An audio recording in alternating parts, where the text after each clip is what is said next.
Olá, você está acompanhando a partir deste momento pela sua TVAL o programa Espaço Cidadão. É uma oportunidade de você conhecer um tema muito importante para Santa Catarina e até mesmo para o nosso país. Temas que inclusive são analisados pelos 40 deputados da Assembleia Legislativa de Santa Catarina. O nosso tema de hoje é crédito de carbono, meio ambiente, ambiente inteiro. Tudo isso nós vamos tratar com o analista ambiental Julian Paiva Vieira. Ele já está conosco aqui. Mas antes de entrarmos no tema carbono, que é um tema da atualidade, nós vamos ver o trabalho da nossa repórter Ana Maria Lima sobre esse tema.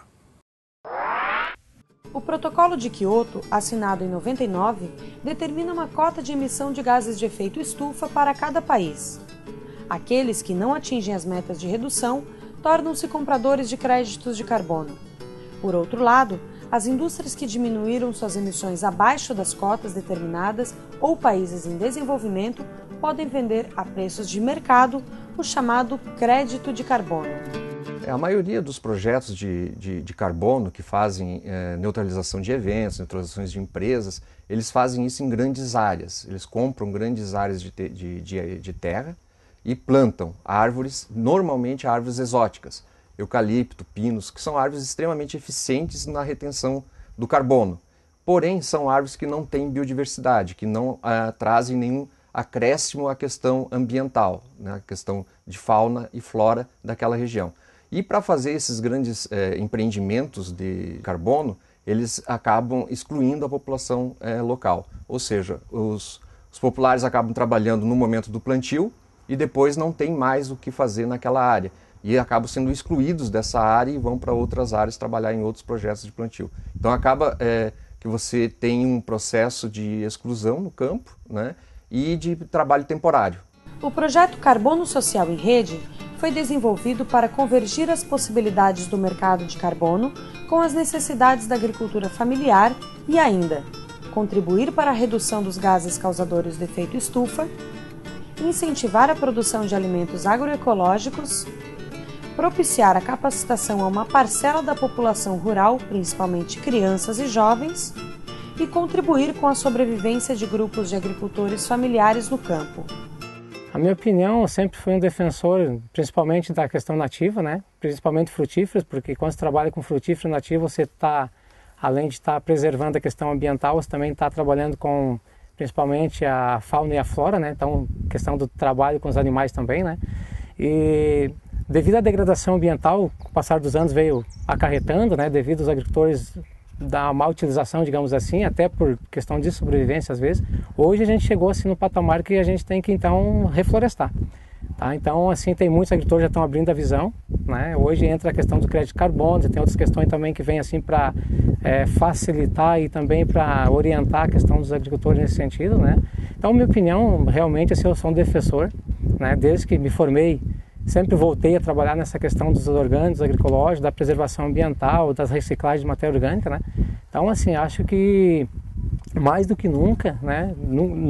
Nunca tarde, né, para a gente começar. Então, tem muitas pessoas já trabalhando e eu sou uma das pessoas que tem uma opinião muito forte, assim, né? Aproveitar aquilo que se tem ainda, né? Porque nós tem muita mata nativa, tem muitas madeiras de leis ainda, né? E aquilo que a gente perdeu, a gente poder estar, né, reflorestando, né? A gente tem como porta de entrada para atingir os agricultores familiares as crianças que estudam no campo, que são filhos de agricultores.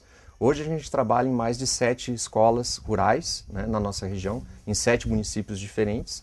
Essas escolas, elas variam muito, tem escolas com 200, 300 alunos e, em média, a gente tem 1.500 alunos participando do projeto, direta ou indiretamente. Cada aluno recebe um kit, que a gente chama kit ambiental, onde ele tem uma camiseta, ele tem um bonezinho, ele recebe uma caneta, um fichário de material, e nesse fichário ele vai desenvolver toda uma atividade ambiental que vai ficar registrada nesse fichário e depois vai para o site. Então, todo esse processo de construção é feito dentro das escolas. Cada escola tem o seu próprio viveiro, cada viveiro tem uma capacidade de produzir de 30 a 40 mil mudas por ano.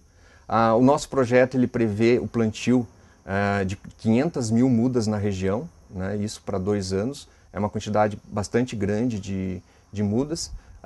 Já temos mais de 300 famílias que efetivamente já fizeram algum tipo de plantio ou receberam alguma árvore do projeto e estão já participando desse processo. Estamos aqui em uma área de recuperação ambiental do projeto Carbono Social em Rede. São mais de 10 espécies de árvores nativas plantadas pelos alunos da Escola Agrícola Sedup Caetano Costa, no município de São José do Cerrito.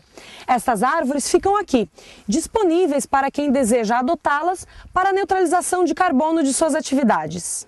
Os estudantes deste colégio agrícola permanecem em período integral na escola e dividem o tempo entre estudar e produzir o que consomem. Como a gente tem curricularmente uma preocupação na capacitação e no cuidado com o meio ambiente, eles estão aprendendo com esse projeto, que era um antigo sonho nosso, ter a possibilidade de ensinar como recuperar áreas, como construir uma educação ambiental, né, como uma ideia que dificilmente a gente pode deixar de pensar nos dias de hoje.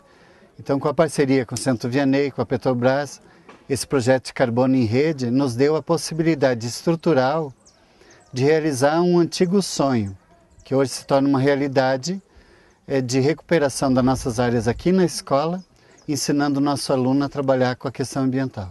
É uma parte muito importante, né? Porque tu tem que saber com quem tu está trabalhando. Cada pessoa é uma pessoa e uma realidade diferente.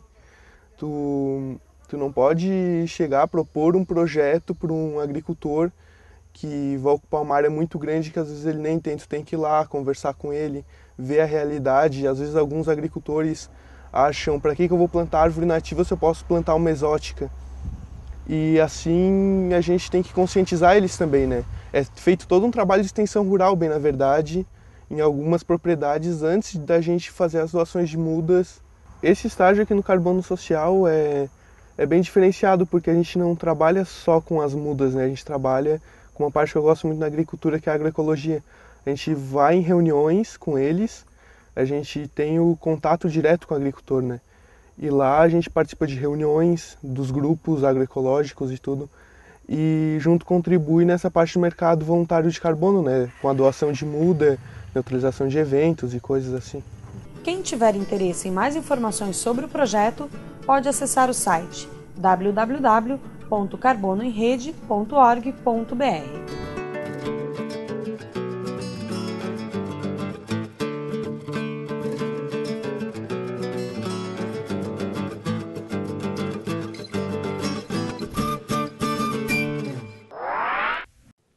Julian, objetivamente, crédito de carbono, o que é e como é que isso funciona no mundo? Bom, o crédito de carbono é um certificado de emissão reduzida advindo de um projeto que é protocolado junto da Convenção Quadro das Nações Unidas para o Clima, que é do seu Executive Board junto a Brasília, o Ministério de Ciência e Tecnologia, ao qual ele avalia toda a perspectiva dentro de um determinado aspecto, como no caso desse reflorestamento falado, e atribuir a ele a adicionalidade, significa o sequestro de carbono por tonelada de dióxido de carbono equivalente. Isso é o crédito de carbono. Isso no mundo já funciona de uma maneira altamente positiva? Perfeitamente.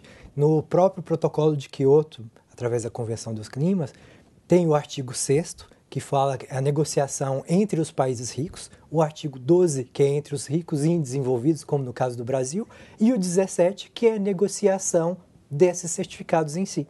Então, ou seja, é uma regulamentação que funciona internacionalmente e é vigente em mais de 100 países que são ratificados do Protocolo de Quioto. Agora, como é que você coloca o Brasil em nível de posição no mundo? Bom, o Brasil tem uma posição interessante. Ele é o terceiro país a produzir projetos de créditos de carbono. Isso quer dizer uma quantidade muito grande, uma posição bem definida, ao qual ele tem aproximadamente 270 a 300 projetos já ratificados como reconhecidos, homologados pela Convenção do Clima. Meio ambiente começou a se falar nisso com mais intensidade numa reunião que aconteceu em Estocolmo em 1972. Nós estamos em 2012. A mudança que aconteceu ao longo desse tempo foi aquilo que se esperava ou ainda se caminhou devagar? Não, a verdade é que se caminhou devagar. Mas em alguns momentos, como o relatório Brundtland de 1987, a Eco 92 na Noruega, perfeitamente.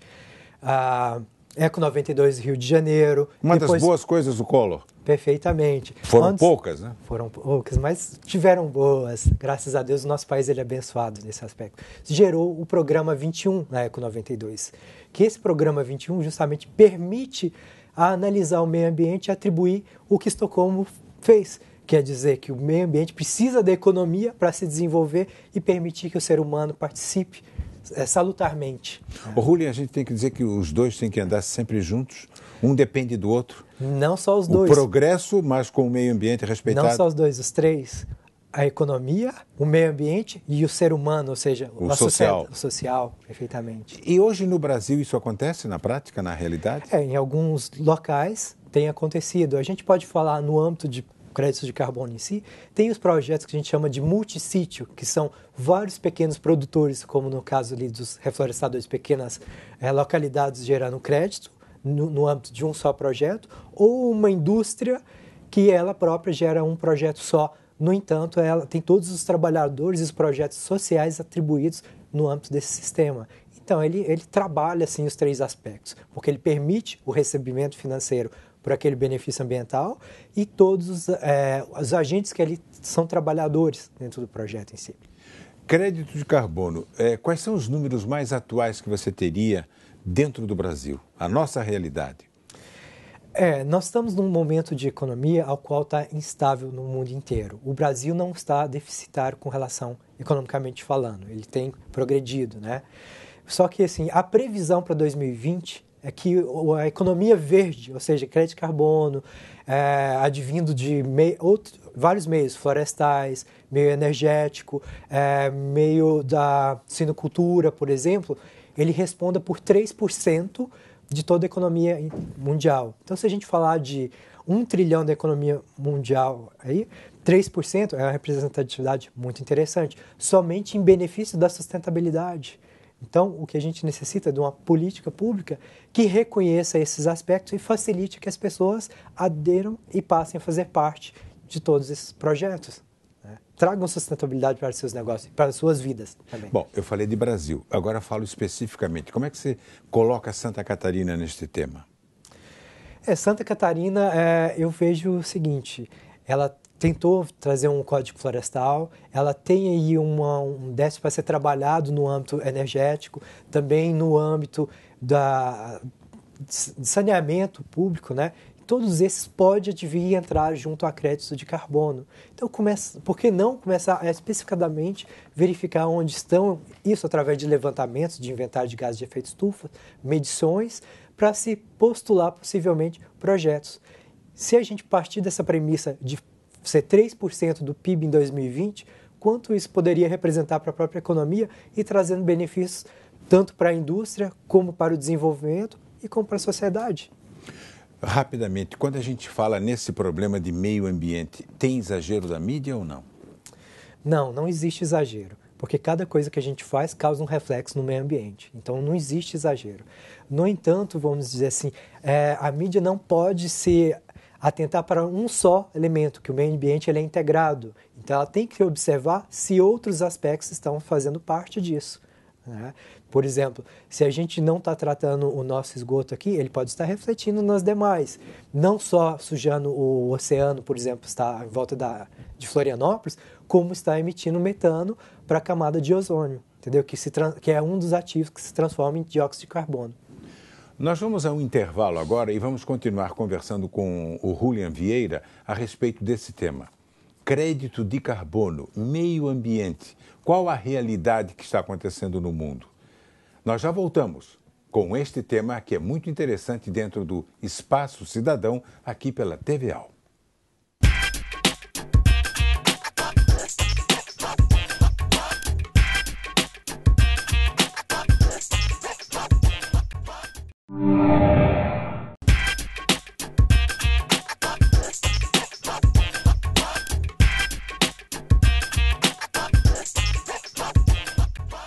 Estamos de volta pela sua TVAL com o nosso programa Espaço Cidadão. O tema de hoje, crédito de carbono. Em 1972, nós falamos sobre Estocolmo. Foi quando a Europa acordou para isso. O Brasil já foi 20 anos depois. Essa defasagem de 20 anos atrapalhou as coisas aqui em nível de Brasil? O Brasil ainda não se tem obrigação com relação à melhora do meio ambiente para o crédito de carbono. Ele não é um país anexo 1 do crédito de carbono. Ele não tem obrigação de compra. Porém, a gente tem uma matriz que, se trabalhar tudo, a gente pode disponibilizar muito crédito de carbono para ser vendido. Isso que deve se ater economicamente falando. Cabe a gente ressaltar que, nesse aspecto, que uma legislação dizendo você tem obrigação de gerar crédito de carbono, ela tira o princípio de adicionalidade da prática comum dentro do crédito. Então, o que deveria ser feito politicamente falando dentro de uma política pública? Criar uma sistemática de meios aonde esses projetos gerassem os créditos no sistema econômico. Daí a necessidade de se medir e verificar quais são os maiores impactos ambientais que nós temos no Estado e no país. Isso geraria oportunidades de créditos em si para todos os âmbitos da nação, inclusive para o Brasil gerar mais projetos, além de estar somente em terceiro lugar no mundo em relação à quantidade de projetos.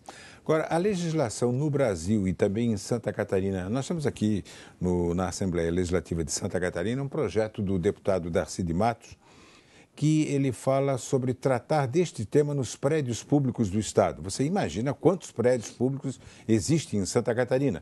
E aí a gente vai colocar os federais, os estaduais e até mesmo os municipais. Como é que você vê essa possibilidade, esse projeto, essa ideia do deputado? Eu vejo assim, a priori, é uma ideia que leva a um prédio verde, que deveria ser esse aspecto. Quando a gente está falando de um prédio verde, não significa que ele vai gerar crédito de carbono em si. Ele pode, por exemplo, se a gente colocar painéis de energia solar, gerar créditos, mas tem que se medir quantos prédios seriam necessários para atingir o montante mínimo de um projeto. Qual que é a escala? Porque até 15 mil toneladas de carbono equivalente ano é um projeto de pequena escala. Acima de 15 mil toneladas de carbono equivalente ano é um projeto de larga escala. Então, ou seja, tem que ser observado primeiro a medição para se verificar essa política pública, para se aplicar esse prédio verde. E quais os sistemas a ser trabalhado? Ou seja, a energia solar, a coleta de água da chuva, o tratamento do esgoto ali previamente antes de ir para a rede municipal, por exemplo. Então, esse projeto ele é benéfico a partir do momento que ele traça essas premissas. Ele tem que ter complementos, né? Ele tem que ter esses complementos. Isso sim seria um projeto verde e que, em alguns aspectos, ele geraria, sim, créditos de carbono. Você falou na primeira parte do programa e novamente falou agora em esgoto. E a gente sabe, infelizmente, nada contra o Piauí, que nós só ganhamos em nível de esgoto, saneamento básico, do Piauí. E a própria capital tem 55% apenas.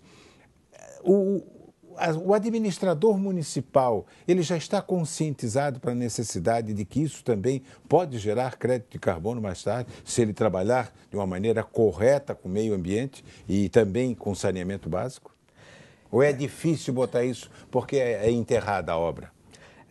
Vai existir duas premissas, Para o crédito de carbono em si, um projeto homologado junto à ONU, ele vai precisar de uma cidade de tamanho de 100 mil habitantes. É o que se é estimado para chegar a um projeto de grande escala. Nós temos muitas cidades assim aqui. Perfeitamente. E justificar o investimento para gerar o crédito, Entretanto, não inviabiliza de outras cidades se mobilizarem e trazer um projeto multissítio. Um projeto onde entram cidades menores, porém sistemáticas de tratamento de esgoto que compreendesse a geração do crédito em si pela mitigação, por exemplo, do metano e, quem sabe, até a geração de energia a partir da queima do próprio metano, que é o que se permite. Ou seja, geraria financiamento, melhoraria através da produção mais limpa dentro do sistema de esgoto e sanitaria de uma cidade, e até geraria energia dependendo do tamanho das estações de tratamento.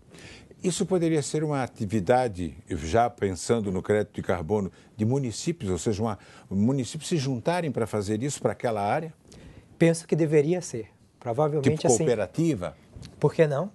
Por que não? Se existe a possibilidade de o projeto não ser baseado somente numa localidade, ele pode ser em localidades distintas, dependendo do tipo de projeto, por que não observar essa questão do tratamento?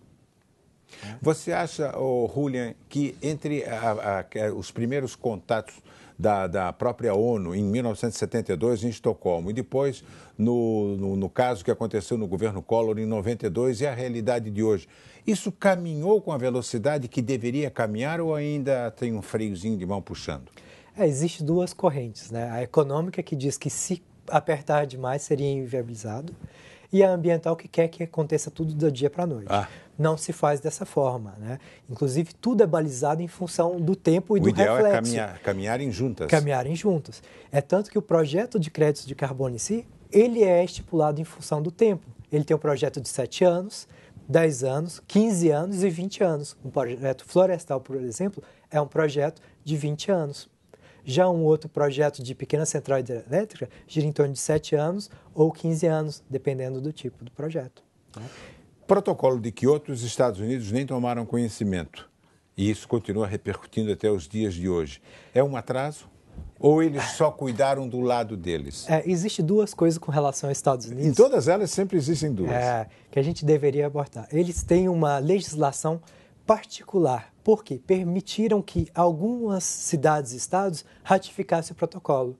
Porém, nem todos ratificaram. Então, o país em si, a nação em si, não pode ratificar ela como um todo, né? Porém, em algumas cidades lá já existe a sistemática praticada e trabalhada. É tanto que existe a Chicago Climate Exchange, que é a bolsa de negociação de créditos de carbono em Chicago, né? Por exemplo, lá nos Estados Unidos existe uma outra sistemática de chuva ácida, que é a negociação de dióxido de enxofre, né? O que causa também um problema não global como é o gás de efeito estufa, mas um problema de chuva ácida que regionalmente... É mais local ali. É mais local, mas é um local que abrange mais de um estado. Claro. E chegou a tal ponto que a nação tomou um procedimento para melhoria disso. Imagina só, nós estamos no Brasil que ratificamos a lei internacional para o protocolo de Kyoto, a Convenção do Clima, por que não trabalhar isso nas políticas públicas e no sistema legislativo para que a gente desenvolva o nosso meio ambiente e a gente tenha o crédito como resultado desse desenvolvimento? Falta vontade política? Talvez conhecimento. Vontade poderia ser melhor trabalhada em alguns aspectos, porque existe o interesse também de várias representações, podemos dizer assim, né? Mas o conhecimento... Agora, desculpa, mas foi triste escutar essa falta de conhecimento, hein? Mas é uma realidade que a gente trabalha. Porque como eu acho que eu vou ser um pouco repetitivo, mas eu mostrar, se eu colocar uma lei aqui, que todos os prédios aqui sejam verdes, públicos sejam verdes, eu estaria ferindo o princípio da prática comum, que é todos os prédios devem trabalhar a matriz para ser sustentáveis. E dentro da matriz, a gente vem a trabalhar projetos que gerem, por exemplo, energia eólica, energia solar. E isso sim me daria direito a solicitar o crédito de carbono junto à ONU. Neutralização de carbono e crédito de carbono. De maneira bem didática, qual é a diferença? Bom, primeiramente, crédito de carbono é uma maneira de compensação ambiental, da mesma forma como a neutralização carbono, né? O crédito de carbono ele é atribuído através da tonelada de carbono equivalente. Esse é o parâmetro de medição dele, da mesma forma que a compensação ambiental de neutralização carbono, que eles chamam, né? Porém, o crédito de carbono ele somente é atribuído através de um projeto encaminhado para a ONU e aprovado naqueles termos. A compensação pela neutralização carbono, ela na verdade utiliza os parâmetros do crédito de carbono, do protocolo de Kyoto, para fazer as medições através das linhas de base e geram num mercado voluntário essa compensação, ou seja, faz a medição de uma localidade e faz a compensação através de uma medição e implantação desse mesmo ativo noutra localidade, como, por exemplo, um reflorestamento. É uma coisa muito comum no Brasil, falta de fiscalização. Também nesse setor crédito de carbono existe falta de fiscalização que possibilitou, inclusive, uma empresa estrangeira comprar crédito de carbono de índios? Realmente existiu, né? Foi um procedimento que ocorreu, porém a gente sabe que se eu vou trabalhar de um projeto onde que eu vou receber dinheiro por ele, eu tenho que observar, por exemplo, no caso do crédito de carbono, se eu tenho todas as licenças ambientais, junto aos órgãos competentes, ou seja, os órgãos locais, regionais, para depois verificar também, inclusive, quem que está assinando por aquele projeto, se é o dono da localidade ou da empresa. No caso ali dos índios da Amazônia, foram os índios que assinaram por uma reserva que ela é da União, por mais que seja indígena, é uma reserva da União. Então, isso deve ser verificado para depois conceber o documento que gera o projeto em si, né? Quando a gente está falando, inclusive, do mercado voluntário, né? Eu sei que no mercado de crédito de carbono eu tenho a medição, eu tenho a certificação, eu tenho a verificação, eu tenho todo esse acompanhamento. No mercado voluntário, as pessoas têm que se atinarem para ver se está ocorrendo. Se está ocorrendo o inventário de gases de efeito estufa, a medição daquilo nos moldes dos parâmetros Kyoto, do protocolo de Kyoto, né? Se está sendo usado, por exemplo, estou compensando um evento. Esse evento ele está no parâmetro mínimo, como diz o próprio protocolo, que é de 1 hectare equivalente, com as medições ali de verificações do crescimento, por exemplo, daquelas árvores ali, e a partir de quanto tempo? Sabe-se que no protocolo de Kyoto a gente tem que trabalhar com período, 7 anos, 10 anos ou 20 anos. Inclusive os florestais são projetos de 20 anos, ou seja, eu tenho que garantir que eu estou trabalhando com aquela localidade no mínimo 20 anos. Então são premissas que devem ser observadas no mercado voluntário que já são existentes no mercado de crédito de carbono. Os índios foram tapeados? Foi dado uma concessão dizendo que eles teriam direito financeiramente a uma coisa que não é a priori de direito deles, porque eles são somente os moradores. Usuários? Usuários, talvez poderíamos dizer assim, né? Daquelas terras. Porque as terras são da União, independente antes de serem indígenas, de qualquer forma. Isso é uma realidade, você sabe disso. Tem Claro. muito empresário que faz o seu empreendimento e não se preocupa com isso. Esse pessoal tem que ser combatido? Bom, esse pessoal tem que ser instruído através da educação ambiental, na verdade, né? O crédito de carbono é justamente para dizer, bom, se você faz bem ao meio ambiente, eu vou te dar um direito a um certificado para negociar para ter isso. Então, começou Isso pode valorizar o empreendimento dele? Valoriza o empreendimento, a qualidade de vida local, inclusive o fluxo de caixa deles ali, que se capitaliza através do projeto em si, né? E, diga-se de passagem, é um projeto extensivo de 7 anos a 20 anos. Brasília hoje, os políticos dos 513 deputados federais e os 81 senadores, eles conhecem crédito de carbono? Eles estão a par disso ou não? Eles conhecem, estão a par. Mas se aprofundam nesse tema, ou ainda é uma novidade para eles mesmo em 2012? Isso talvez, não posso falar nem só para eles, talvez para todo mundo. Por quê? Sabe-se que nem todas as localidades para quantificar estão realizadas. É tanto que cada dia surge uma linha de base que é o que dá direito ao crédito. É um cálculo homologado e reconhecido pela ONU. Então, se a gente tem 100 linhas de base hoje, poderíamos ter talvez 500. Talvez as políticas públicas e as nossas leis poderiam ser direcionadas a incentivar... Caminhar mais ligeirinho? Caminhar mais ligeirinho e incentivar também a pesquisa e o desenvolvimento nesse viés, né? Seria uma forma de atribuir e trazer sustentabilidade e parar, talvez, de punir o empresário e demonstrar para ele, olha, faça sustentabilidade que você vai ter direito ao crédito, porque a gente criou um ambiente propício para isso. Julian Vieira, muito obrigado pela aula que você nos deu. Obrigado.